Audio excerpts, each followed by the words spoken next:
Bienvenidos a este nuevo vídeo dentro del curso completo de Hackinético. En este vídeo vamos a ver una forma de iniciar una máquina virtual diferente a las que hemos visto hasta ahora. Hasta ahora hemos visto la posibilidad de instalar o de iniciar una máquina virtual a través de una ISO y la posibilidad de hacerlo a través de una OVA o digamos, una máquina virtual virtualizada, ¿vale? Pero existen otras formas y, por ejemplo, os va a pasar si os descargáis máquinas virtuales del recurso que os comenté de osboxes.org. En esta aplicación, cuando os descargáis, por ejemplo, Parrot Security, que es el sobre el que vamos a hacer pruebas hoy, realmente os descargáis un VDI. El VDI, si recordáis del proceso anterior que hemos visto de Kali Linux, realmente es el disco duro, ¿vale? Es el disco duro. Entonces, esta aplicación lo que nos permite es directamente descargarnos el disco duro que ya trae instalado el sistema.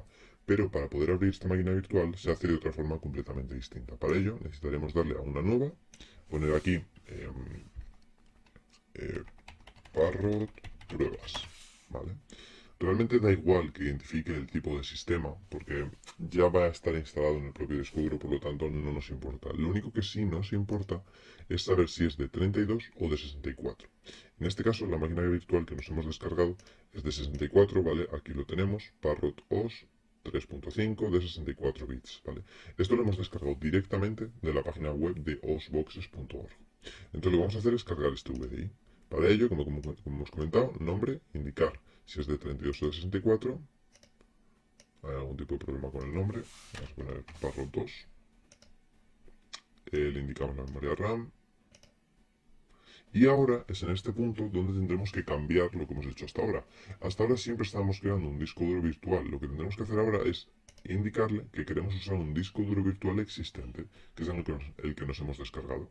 Entonces le damos a crear y ya estaría, ¿vale? Ya tendríamos lista nuestra máquina virtual. Como veis es un proceso mucho más rápido, muy sencillo y bueno, os lo recomiendo sobre todo si vais a probar Parrot o Blackbox o similar. Es un proceso muy sencillo y que os va a permitir probarlo de forma muy rápida. Algo muy importante es que cuando os descargáis este tipo de máquinas virtuales, que las cogemos directamente de un VDI, es importante irse a la parte de sistema, la configuración del sistema, y comprobar si tienen habilitado esta opción de habilitar IO APIC, ¿vale? Si no la tiene habilitada, habilitarla. Esta también es bueno habilitarla. Y dentro del procesador es importante que verifiquéis que esta otra también está instalada, ¿vale? Estas opciones, digamos que nunca hacen mal, entonces si realmente no está instalada en alguna máquina y tenéis algún problema, instalarlas, porque seguramente sea de eso, ¿vale? Así que nada, una vez tenemos esto instalado, podríamos iniciarla y vais a comprobar como solo con este proceso tan pequeño, pues ya podemos iniciar nuestra máquina virtual y podemos empezar a jugar con ella.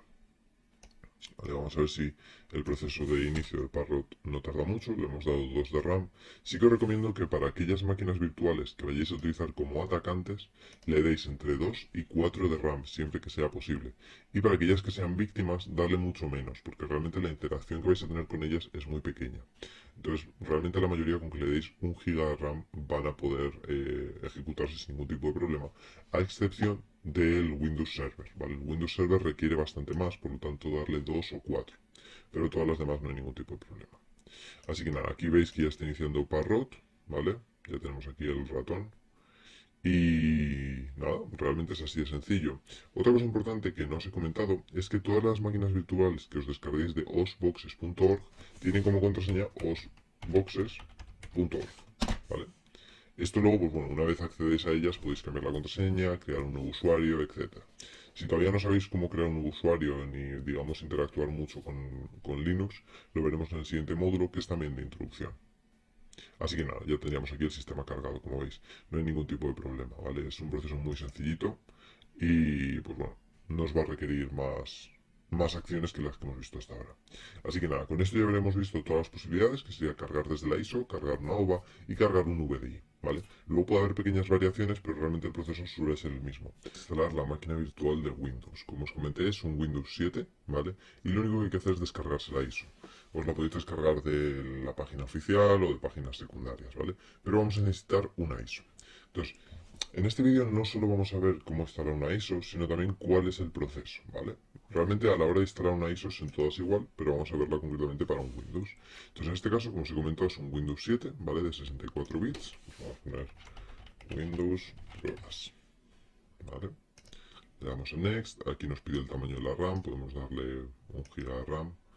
Aquí nos indica el disco duro virtual. En este caso deberemos crearlo porque únicamente tenemos la ISO, ¿vale? Que es la imagen del sistema. Necesitamos meterle un disco duro. Le vamos a crear en el formato VDI, reservado dinámicamente. Vale, y aquí es digamos, la ubicación y el tamaño del disco duro. Le damos a crear. Y ya estaría creado, ¿vale? Ya tendríamos aquí un Windows de pruebas. Pero ahora mismo este sistema no tiene ningún Windows instalado. Lo que tenemos que hacer es meterle la ISO para poder instalar el sistema. Entonces para ello nos vamos a configuración, almacenamiento, y aquí donde veis el CD, le tendremos que meter en el CD la ISO, ¿vale? Que yo la tengo aquí seleccionada. Entonces le ponemos la ISO, ya está listo, ¿vale? Le damos a aceptar. Y esto lo que va a hacer es que este sistema es como si tuviera la ISO metida en el CD. Entonces lo arrancamos. Y vamos a ver cómo va a cargar la ISO del sistema y nos va a permitir instalar, en este caso, el Windows 7. ¿Vale? Aquí tendríamos la máquina virtual. Vamos a ampliarlo un poco, ¿vale? Para que se vea todo. Está iniciando el Windows.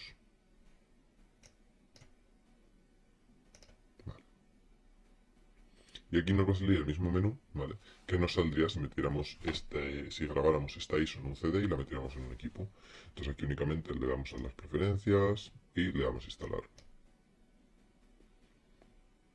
Este proceso va a tardar un poco, ¿vale? Por lo tanto ahora pararé la grabación y volveremos cuando haya terminado. Pero en este proceso no tenéis que hacer nada más, ¿vale? No se os va a pedir ningún tipo de información más hasta que no volvamos al vídeo. Así que, bueno, tenemos que indicarle el tipo, ¿vale? Eso sí, sí es importante. En este caso ponerle, por ejemplo, Home Basic o Starter, ¿vale? No le pongáis ninguno de los Premium porque realmente no le vamos a meter licencia, entonces no os va a dejar. ¿Vale? Acepto términos de licencia. Siguiente. Tenemos que darle, aquí sí, qué tipo de instalación deseamos. Necesitamos darle a una instalación personalizada, y que vamos a instalar una nueva copia. Nos indica el espacio, vamos a ocupar todos los 25 gigas. Con 25 gigas tenéis de sobra, ¿vale? Realmente para hacer las pruebas que vamos a hacer necesitamos instalar muy poquitas cosas, por lo tanto podéis darle incluso menos tamaño si no tenéis mucho espacio en el disco duro. Entonces, bueno, este es el proceso que os digo que va a tardar un poco. Entonces aquí voy a parar el vídeo, básicamente vais a ir viendo cómo hace checks, ¿vale? Y una vez haga todos, pues volveremos al vídeo. Así que nada, ahora nos vemos.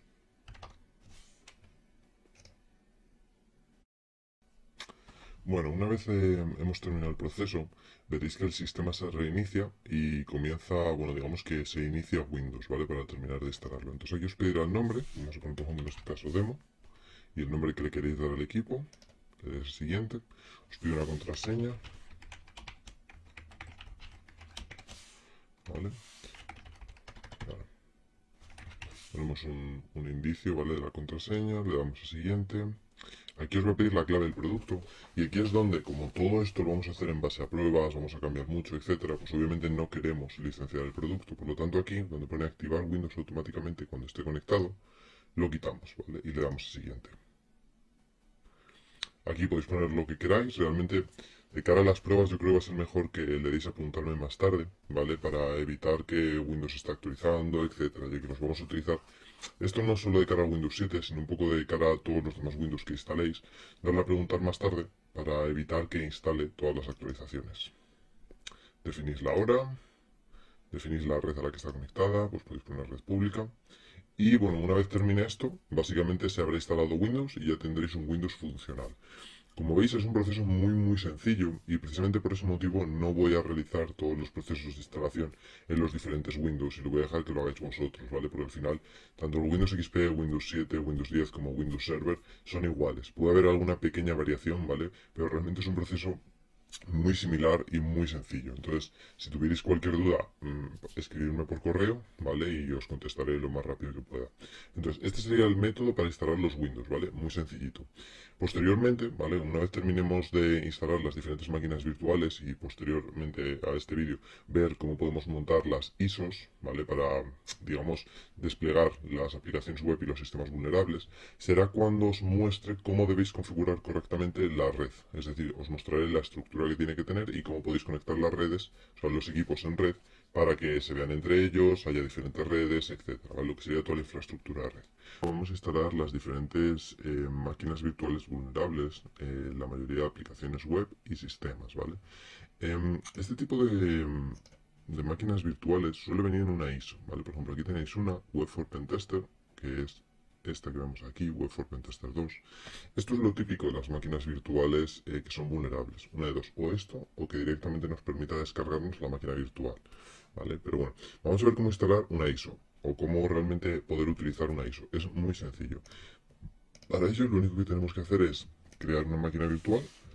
Realmente aquí podríamos poner lo que sea, ¿vale? Pero para evitarnos problemas, pues podemos poner, por ejemplo, Linux, Others 32, ¿vale? Y ponemos VM pruebas. Le damos a Next, le damos la memoria RAM. Realmente no hace falta agregar un disco duro, ¿vale? Entonces le podemos dar sin disco duro. Y ya la tendríamos. Ahora lo que necesitaríamos hacer es dar la configuración, nos vamos a almacenamiento y aquí donde pone vacío, igual que hicimos con la ISO por ejemplo en el Windows o en el Kali, le metemos la ISO que necesitemos, que en este caso, pues como hemos comentado sería Web for Pentester, ¿vale? Y ya está. Con esto lo guardamos, lo iniciamos y ya va a cargar la ISO. Entonces esta ISO, digamos que es una distribución en modo Leaf y lo que nos va a permitir es arrancarlo sin necesidad de disco duro ni nada por el estilo, ¿vale? Aquí lo veis, ya está arrancando y normalmente todas estas máquinas virtuales que son vulnerables hacen todo el inicio ellas solas y una vez terminan te dan, digamos como en este caso, la shell, ¿vale? Ya veis aquí que ya tenemos shell, entonces aquí únicamente tendríamos que poner ifconfig para ver la configuración de red que tenemos, la dirección IP que nos ha dado y con eso ya podríamos acceder, ¿vale? Es realmente sencillo, muy sencillo, como veis no tiene ningún misterio.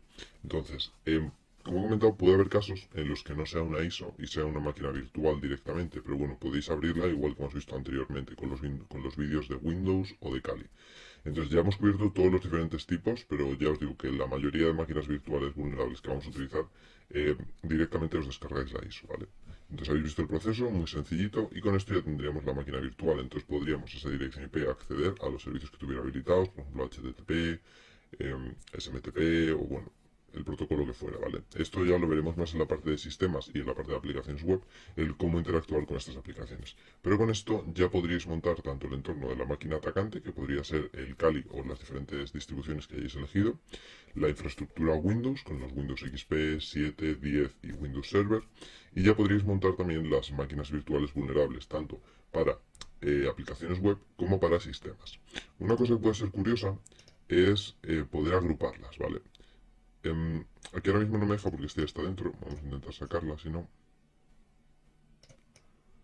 Vale, si no lo que puedo hacer es desagrupar esto y lo vuelvo a agrupar, ¿vale? Entonces, para desagruparlo, lo que tendríamos que hacer es esto. Cogemos aquí, ¿vale? E intentaríamos sacarla porque no me está dejando desagruparla ahora mismo, ¿vale?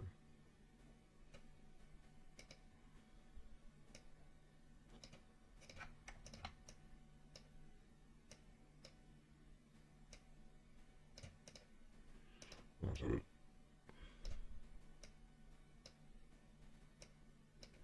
Creo que está dando algunos problemas porque está abierta.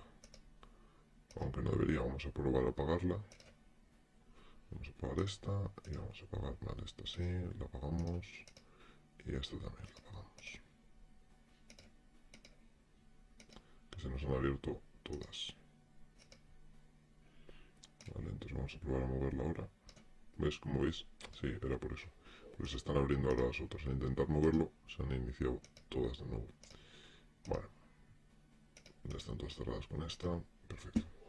Entonces, en este caso, estamos con la VM de pruebas, que como veis aquí podemos agruparla, ¿vale? Podemos agruparla o desagruparla.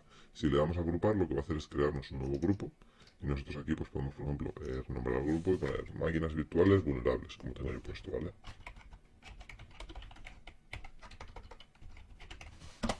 Y esto lo que nos va a permitir es montaros una estructura, ¿vale? Esto podemos desagruparlo y esta en este caso pues la vamos a eliminar. Otra cosa importante es que cuando eliminéis tenéis dos funciones. Solo borrar, que significa que lo vais a borrar de VirtualBox, pero que los archivos siguen estando y por lo tanto podréis volverla a cargar. Y luego tenéis eliminar todos los archivos, que básicamente elimináis toda la máquina virtual y ya no podréis recuperarla. En este caso yo la quiero eliminar. ¿Vale? Así que nada, os recomiendo que montéis las máquinas virtuales que hemos comentado, ¿vale? Que de todas formas tendréis el detalle dentro del apartado del curso, tendréis un pequeño recurso, un documento donde tenéis especificado todos los sistemas que podéis montar y cuál es la estructura que debéis montar. Yo he montado esta porque es lo que considero más intuitivo y al final pues es un poco lo que resume todo. Hacking, entorno Unix, entorno Windows, aplicaciones vulnerables y sistemas vulnerables. En este vídeo vamos a ver cómo podemos configurar la red de las diferentes máquinas virtuales. Es decir, cuando nosotros instalamos una máquina, como por ejemplo esta que hemos instalado anteriormente, de Parrot OS, y no indicamos nada, lo que nos configura es una red NAT, ¿vale? Pero si dejamos esta red NAT de esta forma, lo que realmente nos está haciendo es, para cada máquina virtual que creemos, nos va a hacer una red individual. Por lo tanto, esa máquina virtual no va a tener visibilidad con las demás máquinas virtuales. Podemos hacer un ejemplo muy simple. Vamos a iniciar ambas, vamos a iniciar un Windows XP, que sí que está configurado, y una máquina Parrot, y vamos a ver que realmente no tienen visibilidad unos con otros, ¿vale? Y esto es precisamente lo que no queremos. Entonces, bueno, mientras esto se inicia, para poder solventar esto, lo primero que debemos hacer es irnos a Archivo, Preferencias, Red, y aquí deberemos crear dos redes NAT, ¿vale? Deberemos crear la red NAT Udemy, por ejemplo, y la red NAT Preproducción. Esto es con el mero objetivo de poder montar realmente la red que hemos visto en vídeos anteriores, ¿vale? Poder crear esa distribución de redes, de estas dos redes, donde en la red de Udemy estén la inmensa mayoría de máquinas y en la red de preproducción estén solo algunas máquinas, como por ejemplo esta que vemos aquí, que es una copia del XP, que estén aisladas. Principalmente es para la parte de sistemas, para utilizarlas como pivote, ¿vale? Lo veremos más adelante. Pero por ahora crear dos redes. ¿Cómo se crean las redes? Bueno, os vais aquí, a este simbolito, le dais a añadir y ya os crea una red. Entonces aquí podréis configurarla. Podréis poner, por ejemplo, que el direccionamiento es 3, ¿vale? Por ejemplo, podéis poner aquí, bueno, este mismo serviría, ¿vale? 10, 0, 3, 0. Y si queréis, podéis poner también que soporta IPv6 y que anuncia la red. Entonces, si esto le dais a aceptar, esta red ya estaría configurada. Entonces lo que tenéis que hacer es, en esta red, meter todas aquellas máquinas que queráis que tengan visibilidad entre ellas, que como os comento van a ser la inmensa mayoría. Solo en algún caso determinado vamos a meter alguna máquina en la red de preproducción.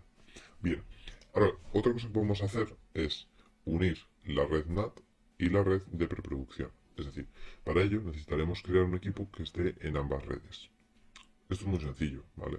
Vamos a hacer la prueba. Bueno, este ya es iniciado, entonces podemos ver boxes.org, ¿vale? Y vamos a ver cómo esta tiene una configuración de red completamente diferente a esta.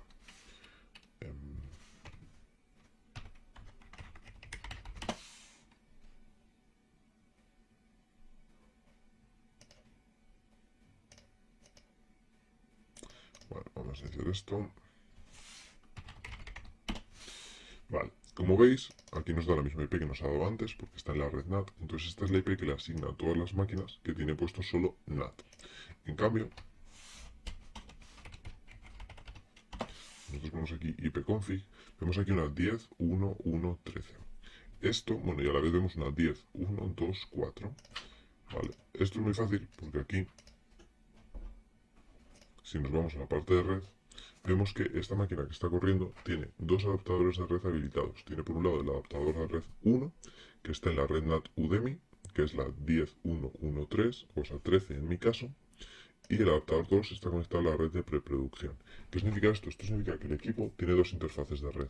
Entonces, ese equipo nos podría servir para pivotar y acceder a la red de preproducción. Pero de todas formas, esto lo tenéis detallado en el documento que está en Udemy, ¿vale?